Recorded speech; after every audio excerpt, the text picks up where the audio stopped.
Bang Rasidi, Ya. kita hari ini jalan-jalan lagi. Sebenarnya kan acara kita biasanya datang ke rumah nih. Datang ke rumah. Nah, cuma ada ini tok-tok masih kan? ada tok-tok masih kan? Tok-tok masih. Nah, karena ada hal yang menarik nih terjadi di mana? Di ibu kota provinsi kita yang baru, di Banjarbaru. Yang beberapa hari yang lalu ada banjir melanda. Betul. Yang cukup luar biasa kan? Padahal kan Banjarbaru adalah ibu kota yang baru saja menggantikan Banjarmasin sebagai ibu kota provinsi sesuai Undang-Undang 8 tahun 2022.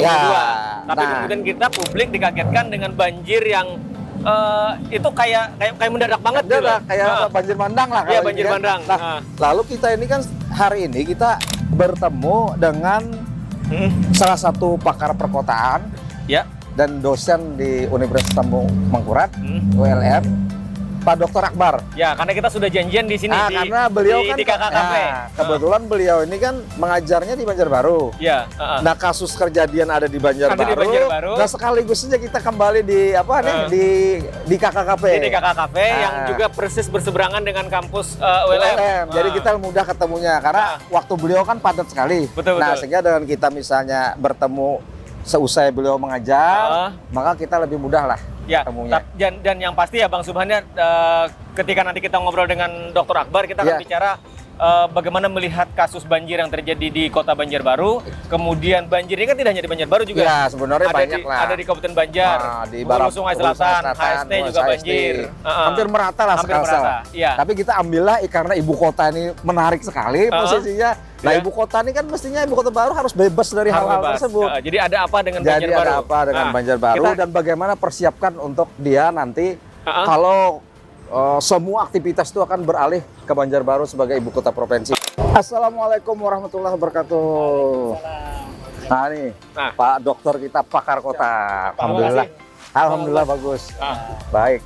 Tapi kita di suasana yang prihatin kemarin kan. Itulah. Babar, kita ngobrolnya kayaknya disiapkan tempat oleh di KKKP. Nah, kita masuk ke sana lah. Di dalam.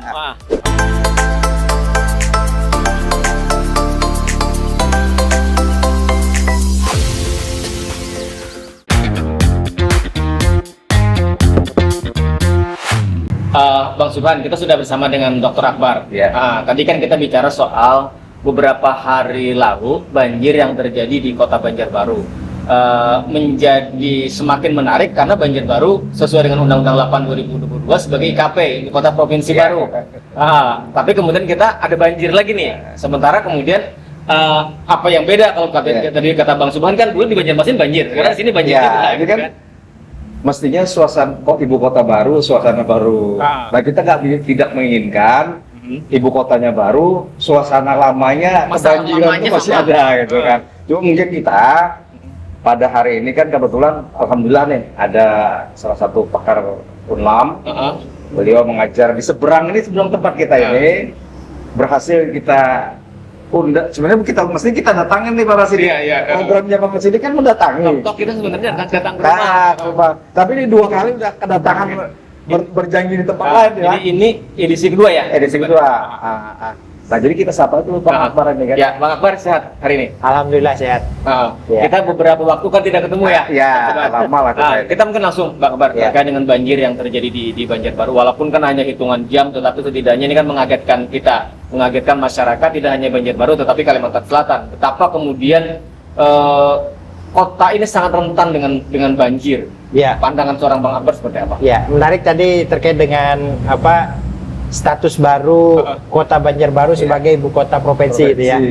Ya, memang status baru ibu kota provinsi bukan sebuah jaminan bahwa kota itu menjadi menjadi aman dari segala hal. Ya, tapi yang perlu diingat bahwa ada sesuatu yang harus dipahami oleh masyarakat bahwa kenapa Banjarbaru itu berstatus ibu kota karena ingin mengamankan ibu kota yang tadinya di Banjarmasin dikatakan banyak masalah, kompleksitasnya masalah semakin tinggi, kemudian banyak hal yang terjadi di Banjarmasin lalu dicoba cari tempat yang lebih baik dibandingkan Banjarmasin. Nah, tentu harapannya adalah kondisi Banjarbaru itu lebih baik dibandingkan di Banjarmasin.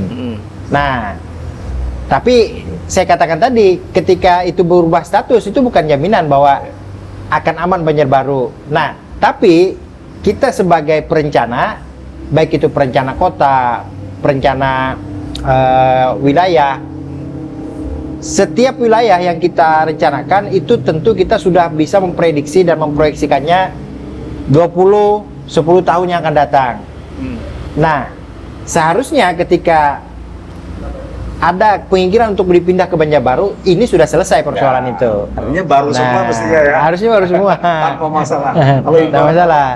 Apa Pegadaian. Menyelesaikan masalah tanpa masalah. Nah, Ini itu. berpindah dari kota yang tadi kata Bang Akbar dengan masalah yang sangat banyak, ada masalah sosial, masalah kepadatan penduduk, lalu lintas dan segala macam, penduduk dan segala macam. Kita pindah ke Banjarbaru, tapi ternyata juga menghadapi masalah yang hampir mirip. Padahal Bang Akbar nih yang menarik kan seperti ini nih. Kalau persoalan di Banjarbaru terkait dengan banjir ini kan hampir rutin juga terjadi setiap tahun. Nah, betul. Jadi setiap misalnya musim hujan terjadi mungkin cuaca yang ekstrim. Nah, Banjarbaru ini salah satu yang juga sering tertimpa musibah banjir. Betul. Nah, artinya bila kita kaitkan tadi dengan yang persoalan memindah tadi, apakah dulu waktu memindah itu dipikirkan nih sebenarnya di Banjarbaru ini nih terkait dengan itu tadi?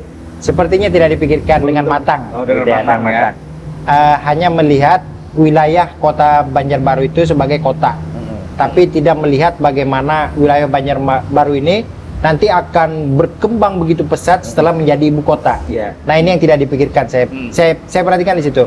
Nah, tentu kalau ini dipikirkan lebih awal, meskipun dari tahun ke tahun Banjarbaru itu sudah banjir, setidaknya kita sudah akan melihat bagaimana pemerintah itu memberikan informasi kepada masyarakat bahwa ada program, ada pekerjaan yang akan kita kerjakan selama 5 tahun atau 3 tahun yang akan datang untuk mengatasi ini.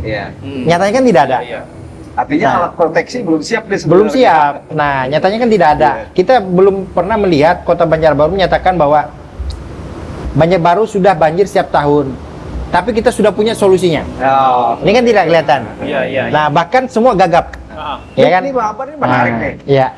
Kan dalam setiap persoalan kota sebenarnya kan banjir itu salah satu bagian. Ada lagi bagian yang lain kan, macet lah, kumuh lah, kemudian kekurangan tempat parkir dan sebagainya.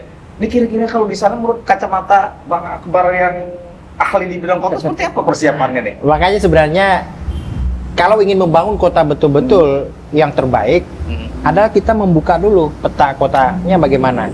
Di sana kita akan menentukan nanti di mana, bagaimana tata ruangnya, di mana kita meletakkan sebuah fungsi kota yang saling bersinergi, kemudian saling mendukung antar satu sama lain, dan tentu juga kita menganalisa bagaimana kondisi kota yang ada sekarang, apa permasalahannya, di mana potensinya, lalu bagaimana kita mengatasi masalah, kemudian bagaimana potensi ini terus ditingkatkan, dan itu mulai dari peta. Map kawasan kita bagaimana. Dan ini juga saya perhatikan tidak terjadi. Tidak terjadi. Bang Akbar menjadi menarik. Nah, kalau kita kemudian bicara ke depan, kan sekarang mau tidak mau, suka tidak suka, Banjarbaru sudah menjadi kota provinsi. Tinggal bagaimana ke depan, kira-kira bagaimana menata kota yang tadi disampaikan Bang Akbar. Nah, kira-kira siapa para pihak di sini yang kemudian kita ingin membuat desain kota ini ke depan, kira-kira kalau kita bicara banjir, tidak banjir. Nah, kita mungkin banjirnya dulu lah. Apa penyebabnya? Kemudian bagaimana kira-kira cara kita misalnya mengatasinya. Tadi yang disampaikan Bang Akbar tadi, petanya itu, roadmap-nya itu seperti apa. Kalau kita baru bicara satu topik saja, mungkin kita banjir lah, kita fokus banjir. Karena banjir ini kan bandang kan, kemarin tuh bandang kan, bisa membahayakan itu. Kalau misalnya parah terjadinya kan. Nah, jadi ini mungkin kita fokus ke sini dulu. Berikutnya kita sambung ke persoalan-persoalan yang lain. Artinya kalau kita bicara banjir tadi, bagaimana mengatasi banjir, kemudian siapa yang terlibat di situ kan, ada pemerintah provinsi, ada pemerintah kota Banjarbaru di situ. Iya, betul. Jadi antara pemerintah kota Banjarbaru dengan pemerintah provinsi itu harus betul-betul kompak dalam mengatasi persoalan ini. Dan tentu juga persoalan banjir ini solusinya yang pertama adalah melihat sumber permasalahannya di mana. Tentu ada 3 kelompok kalau kita jonakan persoalan banjir ini. Yang pertama penyebabnya ada di hulu, kemudian dampaknya ada di area tengah, kemudian juga ada permasalahan di daerah hilir. Iya. Nah, tiga bagian ini yang perlu dilihat secara detail bagaimana tata ruang di sana. Bagaimana tata ruang kota Banjarbaru di daerah hulu misalkan. Daerah hulunya yang mana? Misalkan di kawasan Cempaka.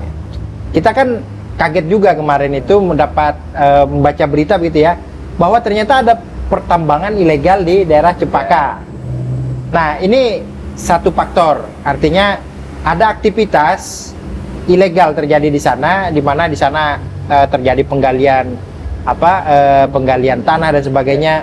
Ya, memang kita ketahui Cempaka juga dari dulu ada kegiatan pertambangan, tambang intan kan, dan itu jadi salah satu nilai juga di Kota Banjarbaru. Bahkan Tugu Bundaran kan ngambil logo dari intan, berlian itu. Nah, tapi sekarang ini yang permasalahannya bukan tambang intan itu, tapi tambang ilegal yang dalam bentuk lain, gitu kan? Dan ternyata setelah kita dapat informasi, tambang yang dilakukan oleh masyarakat lokal itu luasannya tidak relatif luas, hanya sekitar 10 hektar aja, 10 hektar. Dan sebenarnya mereka lah yang harus dilindungi sebenarnya. Tambang-tambang lokal yang sudah turun-temurun menggantungkan hidupnya di sana. Ini yang harus dilindungi oleh pemerintah kota. Yang harus tertibkan adalah wilayah di luar itu. Masyarakat yang baru datang kemudian menambang, bahkan dia merugikan lingkungan kita. Ini yang harus ditertibkan di daerah hulu itu. Nah, lalu ini sebenarnya kalau kita kemas, maka itu akan menjadi solusi untuk bagaimana penanganan banjir ini di daerah hulu. Selain itu juga diperhatikan tata ruang kita ini di wilayah Cempaka itu salah satunya adalah area permukiman. Nah, bagaimana perumahan baru itu menerapkan konsep pembangunan berkelanjutan. Bagaimana dia mencoba merancang bangunan itu bertema misalkan arsitektur hijau. Lahan tidak dibuka secara menyeluruh, tapi ada bagian terbuka hijau yang memang sengaja ditanam dan ditanam oleh perumahan, bukan berharap kepada masyarakat yang menanam. Ya minimal misalkan satu pohon, satu rumah. Nah, ini kan bisa menahan air hujan yang dari hulu tidak langsung mengalir ke area hilir. Nah, sama ini Pak Ambar, saya kebetulan sekitar seminggu yang lalu ke arah Cempaka. Nah, mampirlah ke salah satu rumah makan Banjar di arah Cempaka itu kan. Nah, dulu di belakangnya rumah makan tuh gunung Pak Bang. Iya. Gunung yang cukup tinggi lah. Ternyata sekarang udah hilang gunungnya. Nah, makanya di tanahnya kelihatannya diambil. Lalu informasi yang kita dengarin sana itu mau dijadikan perumahan gitu ya. Nah, itu tadi. Itu pengaruh kira-kira gunung yang asalnya mestinya fungsinya dia kan menahan air. Menahan air. Ya, ada pohon segala macam kan menahan air. Nah, maka dari itu kondisi di daerah hulu kan terbuka sekarang. Terbuka dan tidak ada yang menahan air untuk turun ke hilir. Nah, jadi solusinya tadi adalah menertibkan area pertambangan, perumahan permukiman juga ditertibkan, tata ruangnya ditinjau kembali. Kalau memang bisa dibuat polder-polder, jadi tampungan-tampungan air di daerah hulu, di mana air itu ketika deras itu ada ditahan dulu dengan menggunakan sistem pintu air dan sebagainya, itu kan bisa. Nah, kemudian disinilah nanti akan menahan. Lalu kalau misalkan area itu yang tadinya bisa dimanfaatkan sebagai fasilitas dan dijadikan daya tahan, nilai potensi yang bisa dikembangkan? Potensi wisata misalkan. Nah, potensi wisata. Jadi Kota Banjarbaru tetap memiliki ada alternatif lain untuk wisata. Apakah nanti embungnya itu jadi tempat wisata, danau dan sebagainya bisa dikelola dengan baik. Kemudian area tambang Cempaka itu kan menarik tuh, area tambang tradisional yang dari turun-temurun dia pasti memiliki sebuah nilai daya tarik. Nah, ini yang belum dikemas. Nah, dikemas dengan baik, kemudian itu akan menjadi daya tarik wisata untuk datang ke situ. Nah, itu daerah hulu. Kembali ke persoalan banjir itu kan daerah jalur yang kemarin itu kan rutin tuh.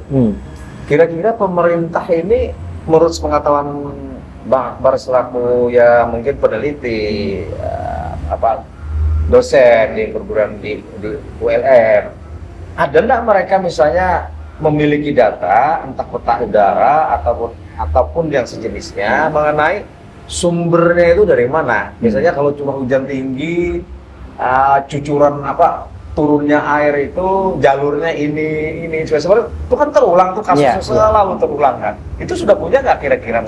Seharusnya sudah punya. Harusnya sudah punya ya. Karena misalkan kalau kita lihat bantaran Sungai Kemuning itu kan sudah ditata pemerintah kota juga. Pemerintah kota bagaimana dibikin turap, siring dan sebagainya. Itu kan pasti berdasarkan data teknis. Berapa debit air yang bisa ditampung dan sebagainya. Nah, saya yakin itu di pemerintah Kota Banjarbaru sudah punya data itu. Nah, tapi masalahnya saat ini adalah barangkali data itu yang sudah kadaluarsa gitu. Mungkin sudah 5 tahun yang lalu. Sementara sekarang ini semakin pesat nih perkembangannya di wilayah itu, baik di atas, di tengah, di bawah. Nah, apalagi setelah ibu kota provinsi tadi, nah pasti masyarakat semakin banyak di apa. Nah, ini yang harus updating saya kira, updating data, kemudian betul-betul dihitung berapa sih debit air yang mampu ditampung oleh Sungai Kemuning. Nah, permasalahannya lagi tadi di hulu, di daerah tengah, ini kan wilayah Kota Banjarbaru ini berbukit.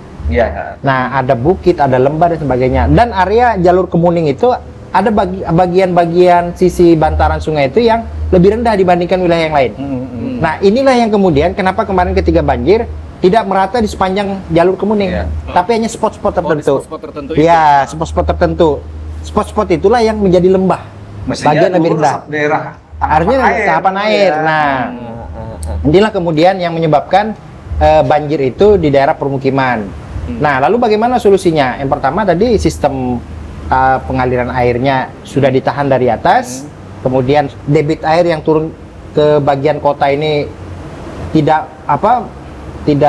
banyak begitu, dan kemudian untuk wilayah-wilayah yang memang datarannya lebih rendah dibandingkan yang lain, dibikinlah di area sungai itu tembok penahan banjir.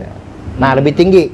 Nah, mungkin nanti akibatnya kan tembok itu akan melindungi rumah. Tidak apa-apa, secara visual melindungi, tapi dia aman terhadap limpasan air. Nah, ini yang harus dilakukan di daerah tengah. Selain itu, artinya ini Pak Rasidi, irama turunnya air itu benar-benar diatur harmonisasinya. Betul. Jadi jangan sampai walaupun dia turun misalnya di puncaknya itu tinggi curah hujannya ekstrim, tapi begitu dia turun diatur proses penanggalannya secara bertahap. Hingga sampai akhirnya di bagian bawah tadi dihilir. Nah, di bagian tengah tadi selain itu tadi ada mekanisme teknis, dan kita ingat juga bahwa yang di area tengah ini juga ada aliran dari pusat-pusat kota yang turun ke area jalan Sungai Kemuning, sehingga limpahan tuh semakin bertemu di situ, jadi semakin tinggi volumenya. Jadi ada yang dari hulu dari atas, ada yang juga dari tengah. Iya, nah ini berarti kemungkinannya dulu daerah Kemuning itu memang kawasan tangkapan air. Nah, lalu diubah fungsilah dia menjadi kawasan permukiman. Betul. Nah, itu. Nah, itulah sebenarnya yang sangat mendasar yang mungkin perlu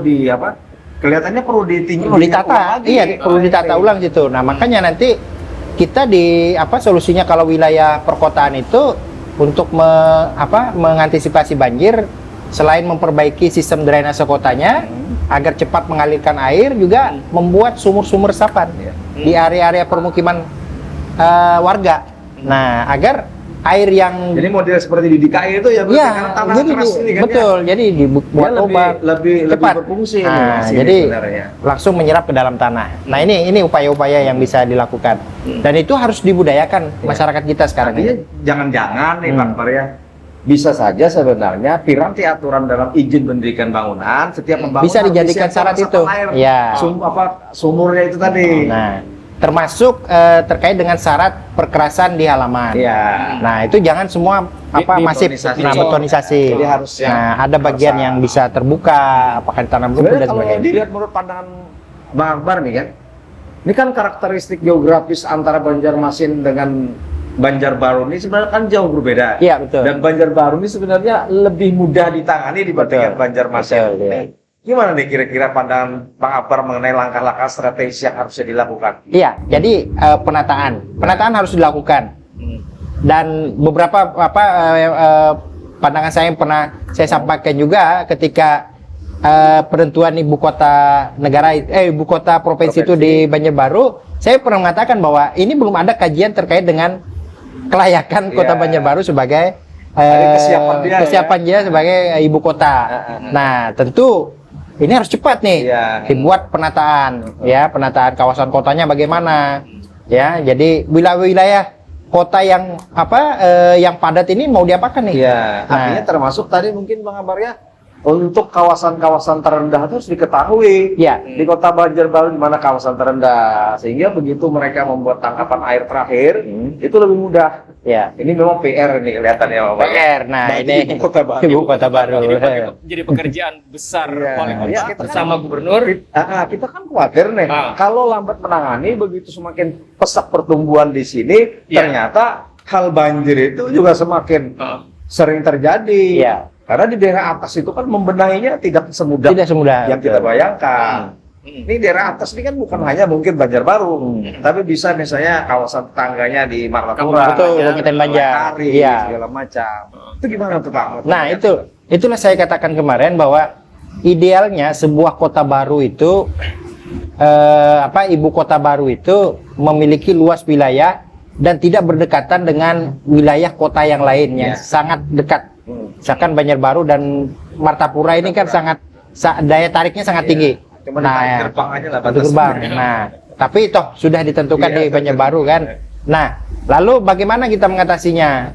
Mengatasinya adalah kondisi existing kota Banjarbaru ini harus ada solusi terkait dengan bagaimana sampai ke detail persetujuan bangunan gedung.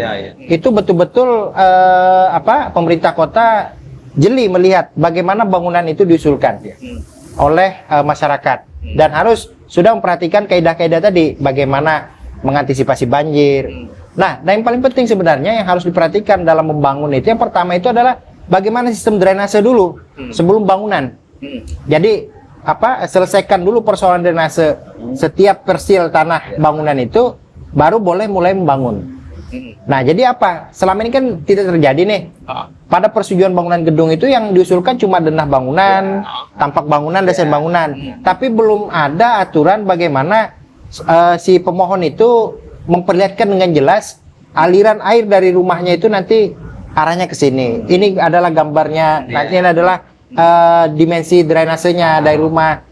Dan memperlihatkan juga di muka lahan mereka, di muka rumah mereka itu berapa sih sebenarnya drainase yang ada. Jangan-jangan tidak ada juga.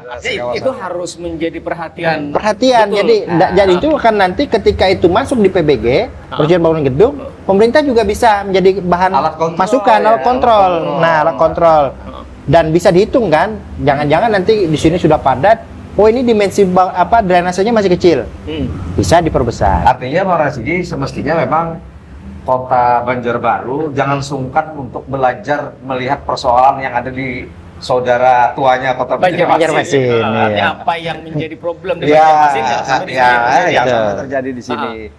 Kalau tadi kita kan bicara tentang kawasan atas di Banjarbaru, dan ini berdekatan dengan kata Bang Subhan kan Tanah Laut dan Kabupaten Banjar. Sekarang kan pemerintah provinsi dan DPRD sedang membahas revisi tata ruang. Nah, kita kan tentu berharap juga bagaimana Banjarbaru, Kabupaten Banjar dan Tanah Laut ini menjadi bagian untuk bagaimana menyelesaikan. Kalau kita bicara banjir, jangan penting juga kita mencermati soal itu kan. Kalau banjir jangan bicara Banjarbaru aja Pak Rasidi.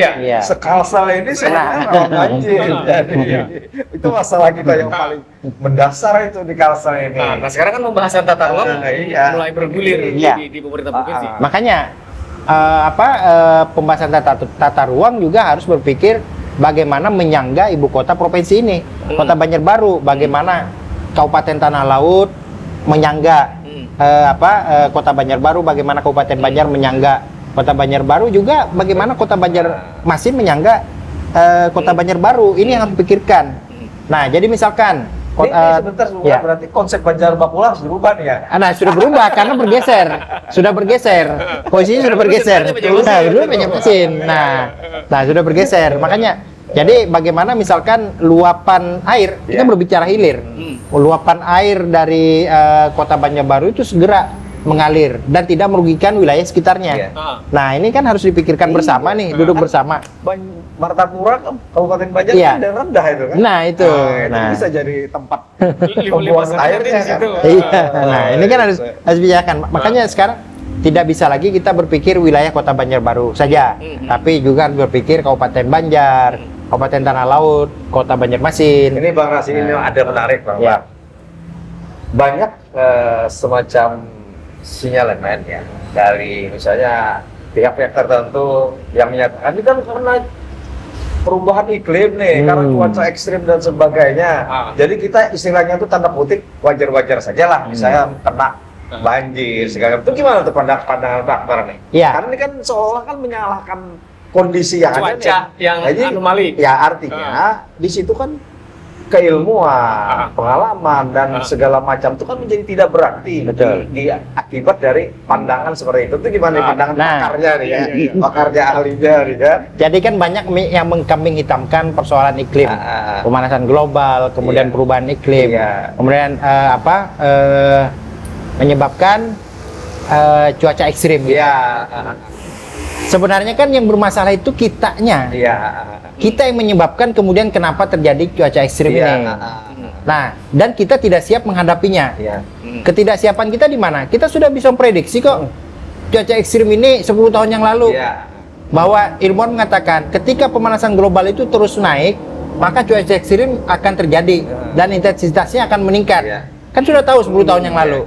Lalu bagaimana 10 tahun yang lalu kita melakukan persiapan untuk itu, dan itu tidak terjadi. Artinya bagaimana cara kita menghadapinya? Iya. Harusnya punya konsep mengenai itu. Dan sekarang kita menyalahkan iklimnya. Salah. Salah. Sebenarnya kita yang tidak bersiap dari beberapa tahun yang lalu. Hingga kemudian terjadi. Kalau bersiap mungkin tidak terjadi. Tidak se ekstrim apa yang terjadi hari ini. Ini memang perlu didengarkan ini kan oleh mereka yang kan saat ini kan kita kalau mendengar berita ya, banjir di sini disebabkan cuaca ekstrim karena ini. Jadi tidak pernah ada sekarang ini menyampaikan bahwa itu akibat kesalahan kita dan akibat kerusakan lingkungan. Betul. Itu semakin dihilangkan loh bahasanya sekarang. Jadi mengkambing hitamkan cara kita cuaca ekstrim. Melepaskan tanggung jawab. Betul. Jadi kita membranding seolah bila terjadi musibah itu yang salah itu bukan kita karena tidak bisa menyikapi persoalan itu, atau misalnya kita tidak bisa menjaga lingkungan. Nah, selalu kita tidak berani menyatakan bahwa itu sebenarnya kesalahan karena kerusakan lingkungan dan kesalahan karena kita, kata Bang Akbar, gagap dalam melihat. Artinya Bang Akbar, seberapapun ekstrimnya hujan misalnya, ketika daya tampung kita tidak bermasalah, drainase kita lancar, bagus-bagus saja, sebenarnya tidak masalah. Jadi problem. Artinya sekarang jadi persoalan kalau kita bicara Banjarbaru sebagai ibu kota provinsi, bagaimana kita memastikan kita ini siap itu tadi. Dan kita bisa prediksi kan sebenarnya. Kita bisa prediksi. Makanya yang menarik nih, tadi Pak Akbar menyatakan kan tidak yakin sebenarnya ibu kota provinsi di Banjarbaru ini dipersiapkan dengan matang mengenai pindahnya ke sini. Nah, itu sudah salah satu menunjukkan bahwa kita memang tidak mendalami persoalan-persoalan yang lalu untuk dijadikan rujukan. Betul. Dan tidak pernah berpikir jangka panjang. Nah, ini kesalahannya. Titik persoalannya sebenarnya di situ. Jadi kita saat ini membangun kota bahkan itu melihatnya hanya beberapa tahun ke depan. Padahal harus jauh ke depan. Kita harus bisa prediksi persoalan-persoalan yang akan muncul nanti di tahun ini apa yang terjadi. Nah, ini yang tidak dilakukan. Jadi apa yang kita rasakan hari ini hanya untuk menyelesaikan persoalan di hari esok. Di hari esok. Kita harusnya melompat 10 datang. Karena hitungan menurut Bang Akbar tadi kan sudah ada. 10 tahun. Kenaikan muka laut sekian. Perubahan pemanasan yang menunjukkan suhu bertambah panas tuh sudah bisa diperhitungkan berapa naiknya. Artinya kan harusnya keriuhan soal perdebatan ibu kota provinsi itu dibarengi dengan bagaimana kita mempersiapkan Banjarbaru yang tadi dibilang Bang Akbar kan. Ini kita noise soal perebutan status ibu kota provinsi. Makanya jangan-jangan ibu kota provinsi cuma sesaat juga. Esok Banjarbaru jadi ibu kota provinsi. Habis itu selesai. Dasarnya kan. Itu yang terjadi. Artinya kemudian kalau kita bicara bagaimana menyelesaikan persoalan banjir saja di Banjarbaru, kalau kita melihat Banjarbaru dengan kemampuan fiskal APBD 1,2 triliun, ini kan sesuatu yang sangat berat sesungguhnya kan. Tapi bagaimana sinergi dengan pemerintah provinsi harusnya bisa kita lakukan. Harusnya bisa dan harus bisa dilakukan dan betul-betul tepat mengambil langkah. Langkah-langkah penyelesaian persoalan yang ada sekarang. Nah, jadi sama persoalannya tadi kan. Ilmuwan itu sudah mengatakan sejak tahun 2000 bahwa ini nanti akan ada kenaikan muka air, curah hujan akan tinggi, bahkan kekeringan akan ekstrim. Jika, nah sudah dikatakan rambu-rambunya apa? Jika pemanasan global tidak berhenti. Nah, bahkan 2015 itu kesepakatan di Paris, dia kan harus berhenti di 1 derajat kenaikan pemanasan global ini. Buktinya sampai hari ini tidak bisa berhasil. Bahkan target, target capaiannya itu di tahun 2030 di angka 1 derajat. Dan ini tahun 2023 sudah di 1 derajat. Artinya apa? 7 tahun yang akan datang, kalau ini tidak berhenti perilaku kita, akan lebih ekstrim lagi. Jadi akan lebih ekstrim lagi, intensitasnya lebih tinggi lagi. Persoalan cuaca. Ya, kita di Indonesia sekarang ini dipengaruhi oleh apa yang disebut La Nina, di mana curah hujan tinggi beberapa tahun. Setelah La Nina pasti ada El Nino, dan itu akan kering. Dan kering yang akan datang itu akan lebih ekstrim lagi, lebih panjang lagi, lebih panas lagi dibandingkan yang dulu kita alami ketika kebakaran hutan. Dan ini harus antisipasi juga. Jangan lagi nanti salahkan. Jangan lagi nanti salahkan bahwa bayangan kita ini semakin berat. Iya. Kita bicara pangan aja kan. Nah, kita sudah tidak bisa menekan keekstriman tadi. Bagaimana kita bersiap untuk kalau itu terjadi, kita harus siap nih. Harus Misalnya siap. kita bicara sederhana nih. Pola tanam misalnya. Betul. Nah, ini kan akan berubah tuh dengan kondisinya, harus beradaptasi, harus membuat rekayasa baru lagi. Karena kalau ini tidak berhasil diatasi, maka bisa saja kita kesulitan pangan. Iya. Ini bukan main-main lagi nih. Makanya. Dan hari ini kan kita juga mendatangkan beras dari luar. Beras setidaknya ini mengingatkan dari kita ini menjadi warning bagi kita Iya. bersama. Nah, jangan sampai nanti disalahkan bahwa karena cuaca kita Udah. Itu selalu yang terjadi, kita akan merasa selesai. Betul. Artinya kalau itu yang selalu terjadi, tidak gunanya orang belajar ilmu, melakukan prediksi, ilmu statistik dan segala macam, itu nggak ada gunanya lagi. Kalau memang misalnya yang dicatakan itu menyalahkan ini karena cuaca ekstrim dan sebagainya. Nih, bagaimana sebenarnya perapnya?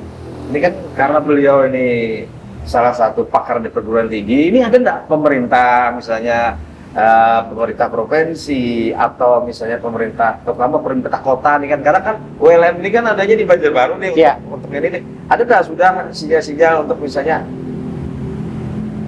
meminta pakar-pakar apa yang harus dilakukan terkait dengan ini tadi? Iya.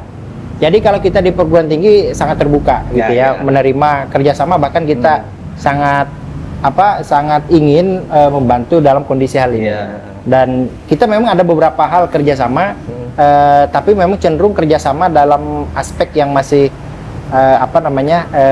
tidak langsung melihat permasalahan yang apa nih yang kita hadapi. Nah, mungkin kedepannya perlu ada kajian-kajian yang lebih mendalam, karena melibatkan perguruan tinggi. Iklim ini pasti akan terjadi semakin parah, itu hukumnya itu pasti seperti itu. Kita hanya bisa mengurangi, dia pasti terjadi, karena sudah terjadi. Nah, lalu yang paling penting disampaikan Pak Akbar tadi, kita bicara 10 tahun ke depan, 20 tahun ke depan, 50 tahun ke depan, ini seperti apa sih sikap kita? Langkah-langkah strategi kita seperti apa? Ini kira-kira perlu serius mencikapinya di Bang. Sangat perlu serius, sangat perlu serius. Bahkan sepak bolanya Jepang misalkan, sepak bolanya Jepang itu sudah ada roadmap 100 tahun ke depan kan? Masa kita tidak punya? Balai kota ini kan rumah tinggal kita bersama, harus punya kita. Bagaimana kota kita ini yang akan datang, bagaimana kota kita ini untuk anak cucu kita, itu yang harus dipikirkan. Jadi bukan berbicara 5 tahun, bukan berbicara 10 tahun gitu kan, tapi berbicara sampai jangka panjang, anak cucu segala macam. Jangan hanya bicara tentang periodisasi kepemimpinan, jangan bicara politik. Dan kalau bisa, setiap pergantian kepemimpinan itu ada kontinuitas. Yang dipegang. Artinya petanya sudah jelas. Petanya sudah jelas. Jangan nanti berubah pemimpinan memiliki kebijakan yang berbeda dan bahkan itu merusak pembangunan kita. Nah ini yang harus dihindari. Sebenarnya pengamatan kita itu yang sering terjadi kan. Jadi bongkar pasang kebijakan. Dan itu kita rasakan hari ini. Kita rasakan sebenarnya. Oke, baik, terima kasih Pak Akbar. Setidaknya ini kan menjadi mengingatkan kepada pemerintah, ada pemerintah Kota Banjarbaru, pemerintah provinsi dan kita bersama soal bagaimana sesungguhnya kita melihat ibu kota provinsi di Banjarbaru, problem banjir yang terjadi paling tidak kita punya perencanaan. Ini kayaknya kita harus berkunjung ke rumah beliau. Ya, nanti kita lebih perdalam lagi. Siap. Karena sebenarnya kita tidak ingin Banjarbaru ini mengalami nasib yang sama dengan Banjarmasin. Karena dia nih ibu kota yang baru, maka jangka panjangnya harus dipikirkan. Kita baru bicara banjir, nanti bahaya air. Bahaya macet. Kita aja kesini tadi kan Lumayan banyak, banyak persoalan. Banyak persoalan. Banyak Belum lagi persoalan. nanti kita bicara misalnya model penempatan pembangunan seperti apa. Jadi ada banyak hal yang bisa kita diskusikan, Iya. kita obrolkan, dan setidaknya kita berharap ini bagian daripada kontribusi Iya. kita untuk bagaimana kita memikirkan. Iya. Nah, mudah-mudahan nanti daerah Bang Rasidi bisa berkunjung ke rumah Pak Wali Mudah-mudahan. Kota. Nanti jika Tok-tok dulu. pengalaman berkenan nanti kita agenda. Ya, Siap. mudah-mudahan. Oke, baik, terima kasih Pak Akbar. Kira-kira ini talk kita hari ini, Iya. dan kita akan ketemu dalam talk berikutnya dalam bahasan dan dengan tokoh yang berbeda. Itu paling penting. Iya. Kira-kira itu ya, Bang Suban. Iya, siap. Baik, demikian tentu saja kebersamaan kita dalam talk kali ini terkait dengan bagaimana kita mencermati, bagaimana kita melihat soal fenomena banjir yang terjadi di Kota Banjarbaru, banjir yang terus berulang. Terima kasih dan assalamualaikum warahmatullahi wabarakatuh. Waalaikumsalam warahmatullahi wabarakatuh. Terima kasih.